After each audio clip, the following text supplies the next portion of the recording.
चमत्कार को नमस्कार। जी हाँ दोस्तों, ये बात बिल्कुल सच है कि पूरी दुनिया चमत्कार को ही नमस्कार करती है। अब चाहे कोई छोटा सा जादूगर हो या कोई संत, महंत, आचार्य या फिर सिद्ध पुरुष, जो जितने छोटे या बड़े चमत्कार करता है, दुनिया उसकी उतनी ही वाहवाही करती है। यहाँ तक कि जिन्हें हम भगवान मानते हैं, जैसे ब्रह्मा, विष्णु, महेश, दुर्गा जी और गणेश जी तथा जितने भी इनके अवतार हुए हैं, श्री राम, कृष्ण या फिर हनुमान जी आदि, सभी को आज तक चमत्कारों के आधार पर ही, यानी कि किसने कितने चमत्कार दिखाए, यही देखकर उन्हें महत्व देते हैं। खैर, ये कोई पैमाना नहीं है किसी को भगवान मानने का। फिर भी आज हम आपको ऐसे चमत्कारों से अवगत कराएंगे जिनके बारे में आपने शायद ही कभी सुना हो। आज हम ब्रह्मा, विष्णु, महेश, दुर्गा जी, ब्रह्म या परब्रह्म के बारे में नहीं, बल्कि पूर्ण ब्रह्म, सर्व सृष्टि रचनहार कबीर परमेश्वर जी के चमत्कारों से आपको अवगत करवाएंगे तथा सिद्ध करेंगे कि वास्तव में परमेश्वर की जिस महिमा का गुणगान वेद शास्त्रों में किया गया है, वो चमत्कार किसी और ने नहीं बल्कि स्वयं कबीर परमेश्वर जी ने किए हैं। जी हाँ, हम उन्हीं काशी वाले कबीर जी की बात कर रहे हैं जिनके दोहे हम बचपन से ही सुनते आए हैं और जिन्हें आज तक सिर्फ हम एक कवि, संत और समाज सुधारक के रूप में ही देखते हैं। लेकिन आज हम आपको उनके कुछ ऐसे अद्भुत चमत्कारों के विषय में बताएंगे जो सिर्फ परमेश्वर ही कर सकते हैं। वैसे तो कबीर साहिब ने सन 1398 से सन 1518 तक के अपने 120 वर्ष के जीवन काल में अनगिनत चमत्कार किए हैं, परंतु फिर भी उनके कुछ चमत्कारों का वर्णन हम अपनी इस वीडियो में कर रहे हैं। दोस्तों, सबसे पहला चमत्कार कबीर साहिब जी का इस धरातल पर प्रकट होना ही है। जी हाँ, परमेश्वर कबीर साहिब इस धरती पर प्रकट हुए, लेकिन उन्होंने किसी माँ के गर्भ से जन्म नहीं लिया, बल्कि काशी के लहरतारा तालाब में एक विकसित कमल के फूल पर अपने निजधाम सतलोक से आकर सहज शरीर प्रकट हुए। दूसरा चमत्कार कबीर साहिब जी ने अपनी परवरिश की लीला में किया। कबीर परमेश्वर जी की परवरिश की लीला कवारी गाय के दूध से हुई, अर्थात बचपन में वो कवारी गायों का दूध ही पीते थे। जिसके बाद बालक रूप में कबीर साहिब के नामकरण के लिए जब काजी आए और कुरान शरीफ खोला तो उसके सारे अक्षर कबीर कबीर हो गए, अन्य कोई लेख बचा ही नहीं। इस तरह कबीर साहिब जी ने अपना नामकरण कबीर स्वयं ही किया। परमेश्वर कबीर जी के मुंह बोले माता पिता बहुत ही निर्धन थे और चिंतित रहते थे, जिसके बाद शिशु रूप में कबीर परमात्मा अपने पालने के नीचे 10 ग्राम सोने की अशर्फी प्रतिदिन देने लगे, जिससे उनका कर्ज खत्म हुआ। परमेश्वर के लिए कुछ भी कठिन नहीं है। इसके बाद केवल 5 वर्ष की आयु से ही कबीर साहिब ने उस समय के ऋषि, महर्षि, मंडलेश्वरों और काजी, मुल्ला, पीरों के ज्ञान चर्चा में छक्के छुड़ाने शुरू कर दिए। परमेश्वर कबीर जी ने पाखंडवाद का खंडन किया व प्रेम, भाईचारे और दोनों धर्मों में एकता का संदेश दिया। एक समय की बात है जब दिल्ली के बादशाह सिकंदर लोधी ने कबीर साहिब जी को कहा कि यदि वो 13 गाड़ी कागज 2.5 दिन यानी कि 60 घंटे में लिख दें तो हम उन्हें अल्लाह मान लेंगे। परमेश्वर कबीर जी ने अपनी डंडी उन 13 गाड़ियों पर घुमाई जो कागज से भरी थी, और बस फिर क्या था, पूरी गाड़ियों के कागज पर अमृतवाणियां व संपूर्ण आध्यात्मिक ज्ञान लिख गया। दोस्तों, कबीर साहिब जी ने न केवल उस समय की प्रचलित रूढ़ियों का खंडन किया, बल्कि जाति पाति और छुआछूत को भी खत्म किया। एक समय तोतद्री नामक स्थान पर सत्संग व भंडारे का आयोजन था, जहां कबीर जी भी अपने गुरु रामानंद जी के साथ वहां पहुंच जाते हैं। कबीर जी को देख बाकी ब्राह्मणों ने उनको नीचा दिखाने के लिए शर्त रखी कि जो भी 4 वेद मंत्र सुनाएगा वो एक भंडारे में बैठेगा तथा जो नहीं सुनाएगा वो सामान्य भंडारे में बैठेगा। जब कबीर साहिब जी की बारी आई तब उन्होंने पास खड़े भैंसे को बुलाया और उसे थपकी देकर कहा कि भैंसे राम, इनको वेद मंत्र सुनाओ। भैंसे ने 4 वेद मंत्र सुना दिए। उसके बाद कबीर साहिब जी ने कहा कि भैंसे ने कायदे से मंत्र सुनाए हैं तो उसे भी भंडारे में बैठने दिया जाए। यह लीला देखकर सभी ब्राह्मण उनके चरणों में गिर पड़े और क्षमा मांगी तथा नाम दीक्षा भी ली। दोस्तों, एक बार कबीर साहिब जी अपने 2 सेवकों के साथ अपने शिष्य सम्मन के घर गए। सम्मन वैसे तो बहुत निर्धन था, लेकिन उसकी आस्था कबीर साहिब जी में अटूट थी। सम्मन इतना निर्धन था कि बहुत बार तो उसके पास खाने के लिए खाना भी नहीं होता था। उस दिन भी कुछ ऐसा ही हुआ। जब सम्मन की पत्नी नेकी ने देखा कि उधार मांगने पर भी कोई आटा उधार नहीं दे रहा, तो उसने सम्मन और अपने पुत्र सेव को कहा कि तुम चोरी कर लाओ। जब हमारे पास आटा होगा तो हम वापस कर देंगे।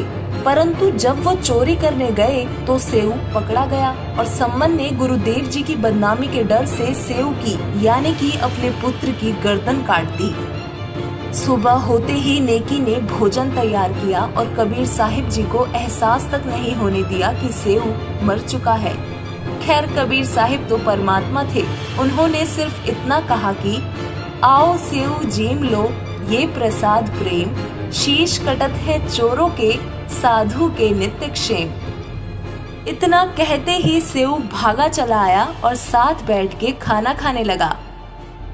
मुस्लिम धर्म के लोग जीव हिंसा बहुत करते थे और कबीर साहिब इसे अल्लाह के संविधान के विरुद्ध बताते थे तथा इसका विरोध करते थे।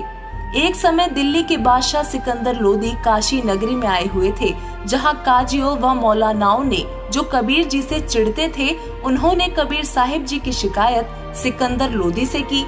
जिसके बाद सिकंदर लोदी ने कबीर जी को बुलाकर कहा कि हमारे नबी मोहम्मद ने तो गाय को जीवित किया था।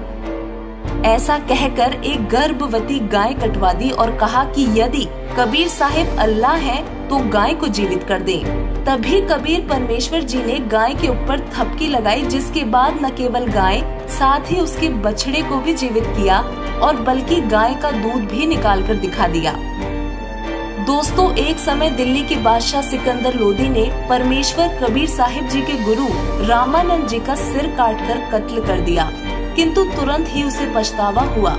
कबीर परमात्मा की शक्ति से सभी परिचित थे, सो वो दुखी होकर एवं डर कर कबीर साहिब के चरणों में गिर गया और रोने लगा। कबीर साहिब जी ने कुछ नहीं कहा और भीतर जाकर रामानंद जी से कहा कि उठो गुरुदेव, आरती का समय हो रहा है। कबीर साहिब जी के इतना कहते ही रामानंद जी की गर्दन धड़ से जुड़ गई और वो जीवित हो गए। इस चमत्कार के बाद सिकंदर लोदी ने परमेश्वर कबीर साहिब से दिल्ली चलने की प्रार्थना की और नाम दीक्षा भी ली। दिल्ली के बादशाह सिकंदर लोदी अपने पूर्व जन्म के संस्कारों के कारण एक जलन के रोग से पीड़ित हो गए थे। उस भयंकर रोग के इलाज के लिए सिकंदर लोदी सभी पीरों, काजियों और वैद्यों के पास जा चुके थे, किंतु वो रोग असाध्य था। उसे सभी ने यह उत्तर दिया कि यह रोग तो आपकी मृत्यु के साथ ही खत्म होगा। तब सिकंदर लोदी थक हार कर राजा बीर सिंह बघेल के कहने पर कबीर साहिब के पास गया और कबीर साहिब ने अपने आशीर्वाद मात्र से सिकंदर लोदी का रोग ठीक कर दिया था। दिल्ली के बादशाह सिकंदर लोदी के पीर शेख तकी कबीर साहिब से बहुत ईर्ष्या करते थे। उन्होंने कहा कि मैं कबीर साहिब को तब अल्लाह मानूंगा जब मेरे सामने मुर्दे को जीवित कर देंगे। तभी उसी समय नदी में एक लड़के का शव तैरता दिखाई देता है, जिसे कबीर साहिब जी वहां उपस्थित हजारों लोगों के सामने उसको जीवित कर देते हैं। फिर कुछ दिन बाद शेख तकी की इसी जिद में कबीर साहिब ने शेख तकी की कब्र में दफन बेटी को भी हजारों लोगों के समक्ष जीवित किया, जिसकी चर्चा पूरी दिल्ली में हुई थी। इस चमत्कार को देखकर हजारों की संख्या में लोग कबीर साहिब जी की शरण में आए।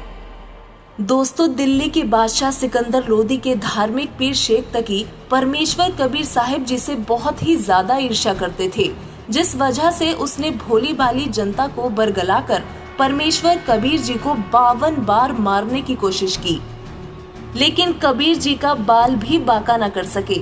शेख तकी द्वारा परमेश्वर कबीर जी को सरसों के तेल के कढ़ाई में डालकर मारना, झेरे कुएं में डालना, गुंडों से मरवाना, गंगा में डुबोकर मारने का प्रयत्न भी किया गया। पत्थर तोप के गोलों से कबीर साहिब जी पर हमला करना, खूनी हाथी के आगे डालना आदि। इतनी यातनाएं देने के बाद भी कबीर साहिब जी का कुछ नहीं बिगाड़ सके, तो उनके नाम से भंडारे की झूठी चिट्ठी डालकर पूरे भारतवर्ष के ब्राह्मण पंडित काजियों को काशी में बुला लिया और कबीर जी को बेइज्जत करके भगाने की कोशिश की।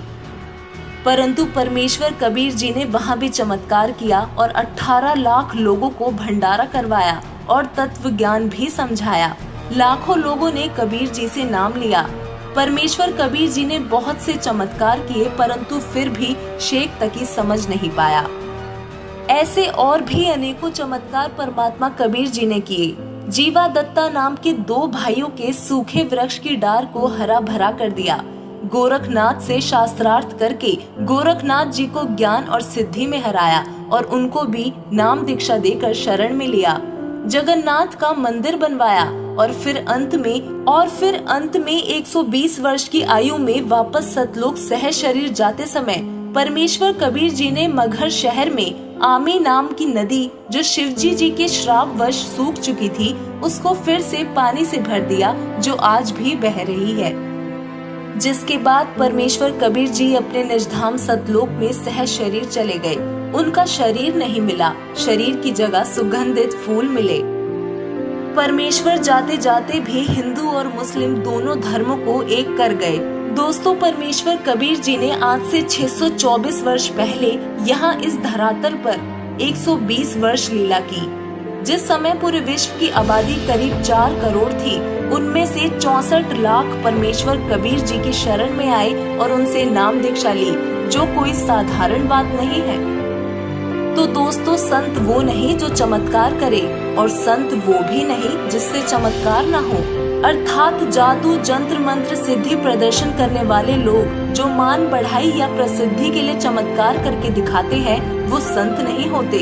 संत वो होते हैं जो चमत्कार करते नहीं, परंतु उनके आशीर्वाद और उनके दिए नाम का सिमरन करने से उनके अनुयायियों को अपने आप लाभ होते हैं, उनके साथ चमत्कार होते हैं। ऐसे ही एक महान संत आज पूरे विश्व में परमेश्वर कबीर साहिब जी के द्वारा दिया हुआ तत्व ज्ञान विश्व को दे रहे हैं। वो महापुरुष जगत गुरु तत्वदर्शी संत रामपाल जी महाराज जी हैं, जिनकी शरण में आने से उनके अनुयायियों को अनेकों लाभ होते हैं और उनके साथ अनेकों चमत्कार होते हैं।